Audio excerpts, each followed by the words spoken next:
It is a different kind of war than we've ever fought. Even the weapons are new. Only the names of the fighting units are old.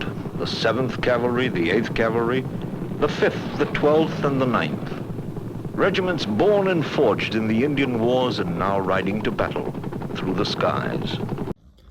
The 1st Cavalry Division is probably one of the most famous divisions in the United States Army.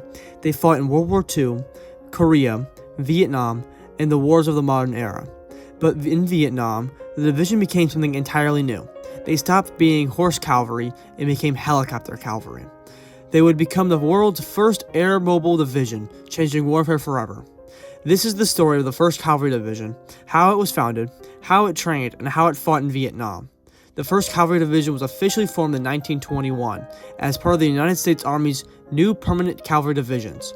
At the time, cavalry still meant horse-mounted soldiers, and the division was organized around traditional cavalry regiments.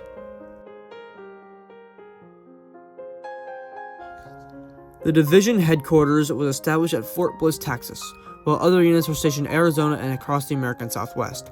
Throughout the 1920s and 30s, the division trained in large maneuvering exercises, reconnaissance operations, mounted patrols, and mobile warfare tactics. But warfare was changing. Tanks, trucks, and aircrafts were replacing horses. By World War II, the division gave up its horses and fought as infantry in the Pacific. After World War II, the division fought in the Korean War, and by the early 1960s, the Army began looking for new ways to fight in difficult terrain that would lead directly to Vietnam. Major J.D. Coleman says, "The 1st Air Cavalry Division possesses a uniqueness among regular Army divisions, apart from some rather obvious differences with duality of ascendants." Before Vietnam, the Army conducted a major study called the Howitz Board, which recommended using helicopters for combat operations. The idea was revolutionary. Instead of marching for days through jungle terrain, soldiers could be flown directly into battle. Helicopters would be used for reconnaissance, troop transport, gunships, medical evacuation, and resupply. To test this new concept, the Army created the 11th Air Assault Division in 1963.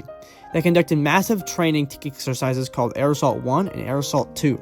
These exercises tested helicopter warfare on a large scale, and the results were extremely successful. The helicopter units provided they could move troops faster than any unit in history. Because of the success, the Army decided to convert the test unit into a combat division.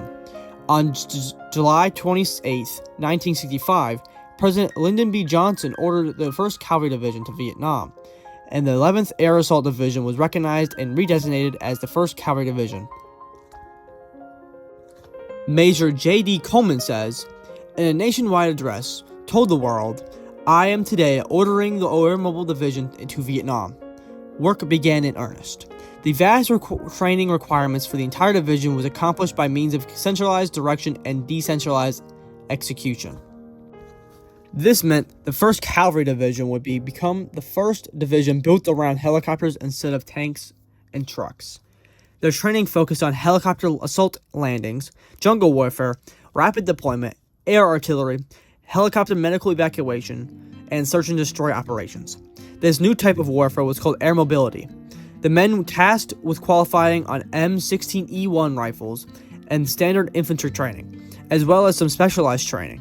The Airborne School at Fort Benning hosted and specialized intensified 10-day airborne qualification course, and helicopter pilots trained at the Aviation School at Fort Rucker, Alabama, for a UH-1 transition class for 98 aviators and UH-1 weapons firing course. Soon, the division would be sent to Vietnam to test the new concept in real combat.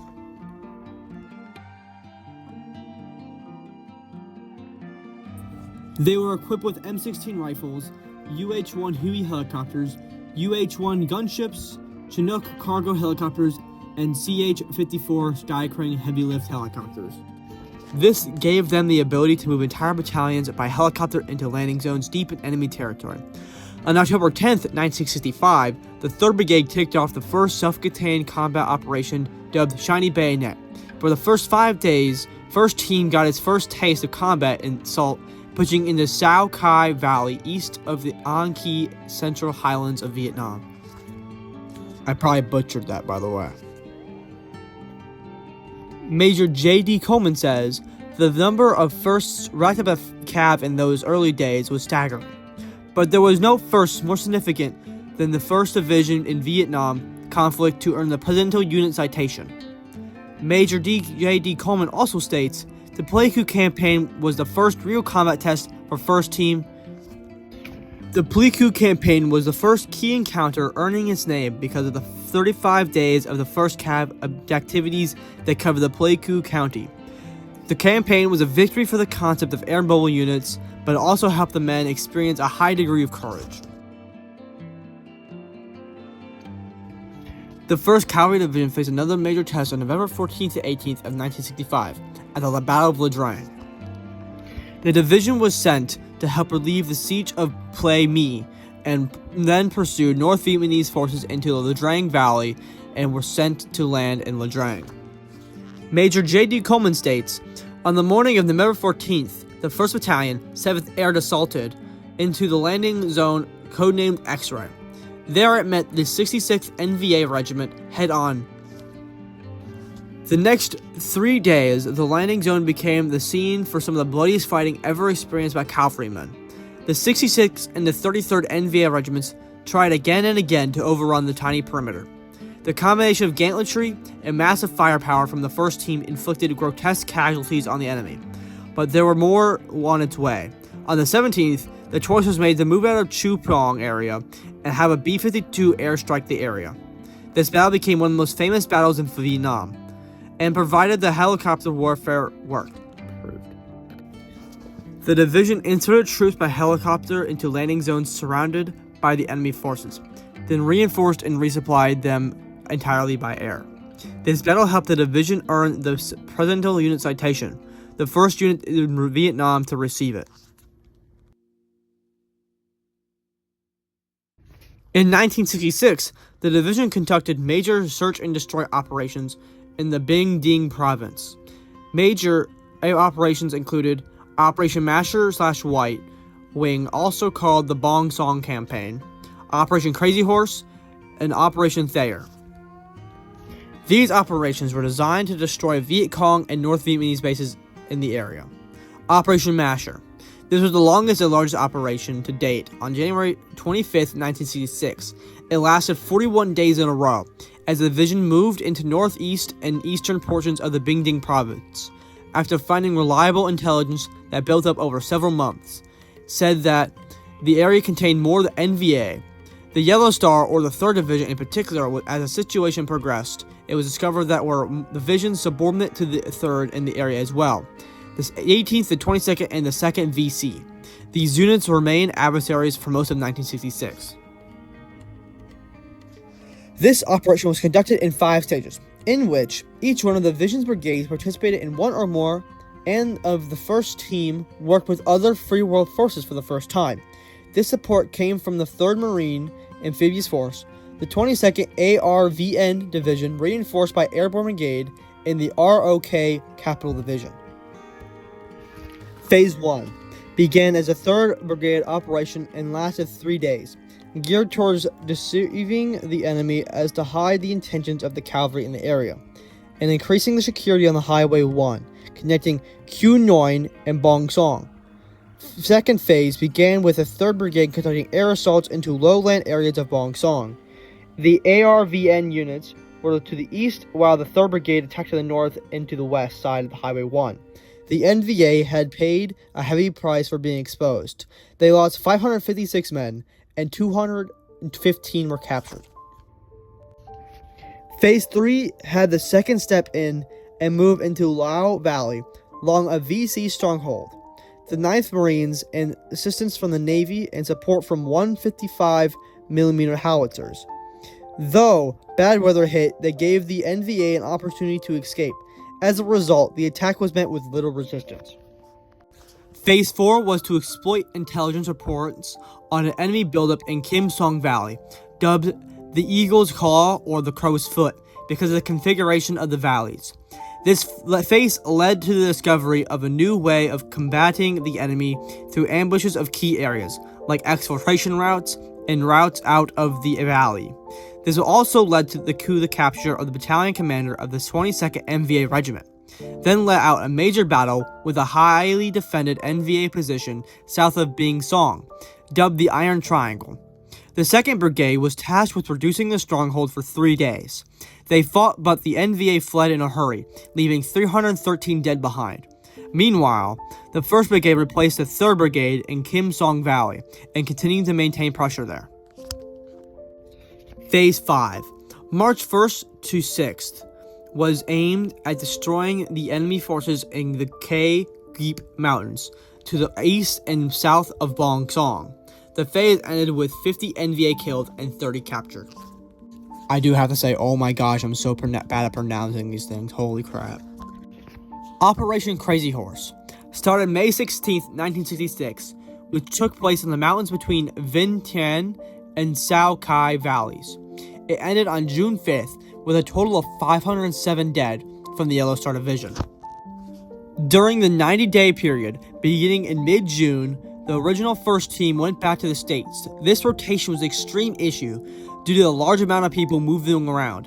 These men would fly from California and play coup by passing normal replacement depots.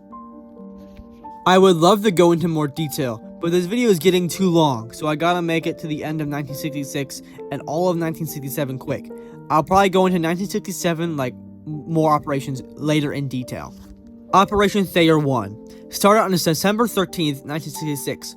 It started with 5 infantry battalions in the Crow's Foot area. It was a 17-month campaign to pacify the Bing Ding province. Operation Thayer 2 started in 1966 and blended in 1967. The goal of this campaign was to pacify the Bong Song area.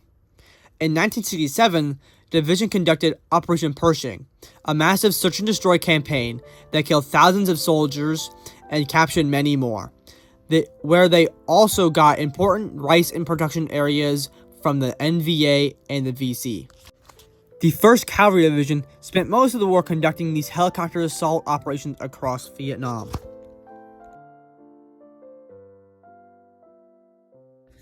In 1968, the war changed dramatically with the Tet Offensive. North Vietnamese and Viet Cong forces attacked cities and bases across South Vietnam. The 1st Cavalry Division fought around Quang Tri, Hue, landing zones, and Betty and Sharon. Later, the division participated in Operation Pegasus. The operation would break the siege of Khe Sanh, one of the largest battles of the war.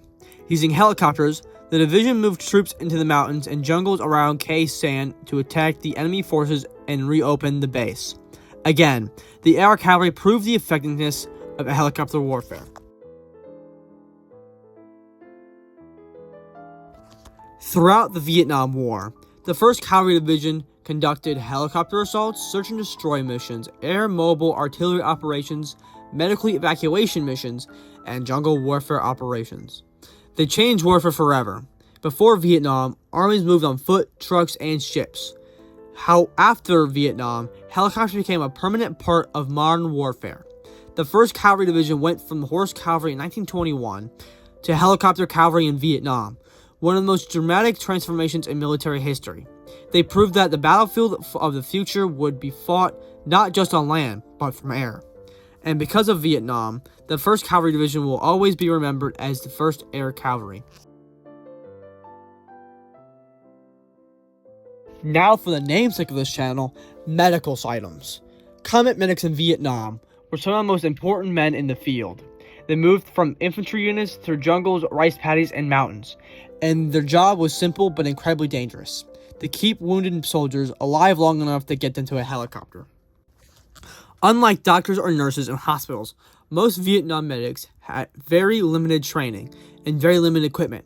Many were drafted soldiers who completed basic training and then received only about 10 weeks of medical training before being sent to Vietnam. Most had no medical experience before the army. Despite this, they were expected to treat gunshot wounds, shrapnel injuries, burns, broken bones, and severe bleeding, often while under enemy fire. Their job was not to fully treat wounds. It was to stop bleeding, prevent shock, reduce infection, and get the wounded ready for hospital evacuation.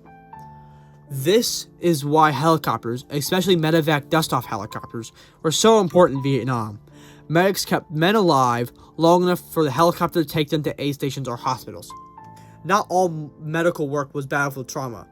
medics spent a lot of time treating everyday problems in the jungle. Common issues are like malaria, jungle rot, parasites, snake bites, dysentery, infections, foot rot from wet boots and socks. Some soldiers intentionally ignored foot infections because losing a toe could get them sent home from the war. American medics didn't just treat U.S. soldiers.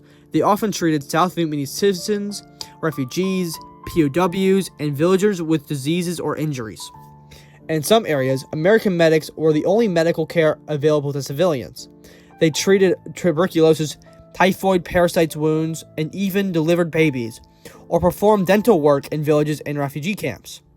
Medics suffered heavy casualties during the Vietnam War.